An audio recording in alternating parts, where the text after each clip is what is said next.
Samsung fans and tech fans all over the world are excitedly waiting for Samsung to release the Galaxy Z Fold 5. The flagship foldable phone was originally expected to come out in August, but new information suggests that it could come out even earlier. We've also recently gotten some official renders of Samsung's own Galaxy Z Fold 5, which show us the phone from all sides.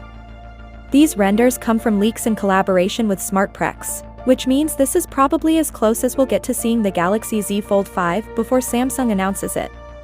It's been said for a long time that Samsung will finally fix the Galaxy Z Fold line's hinge this year, which will finally let the phone fold completely flat without any gap. This will stop small things like dust and debris from getting into the main display surface when the phone is in your pocket. This will also make the device lighter and slimmer.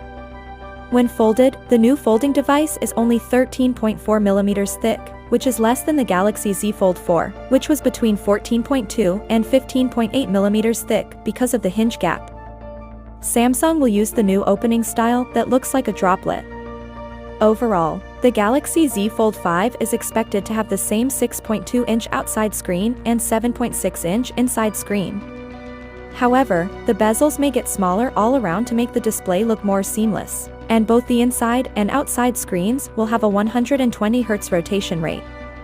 The images also show that the camera module will be the same as it was last year, with the only change being that the flashlight will now be on the side of the module instead of at the bottom. Galaxy also has a Snapdragon 8 Gen 2 processor and is expected to come with up to 12GB of RAM and 1TB of internal storage. At the very least, the camera will be able to record 8K video at 30fps. The device is supposed to have the latest version of One UI based on Android 13, and it will be protected by IPX8 water resistance and Gorilla Glass Victus 2. Finally, what are your thoughts about it? So without being said, let me know your thought in the comment below, and if you are new here, please subscribe. Peace out.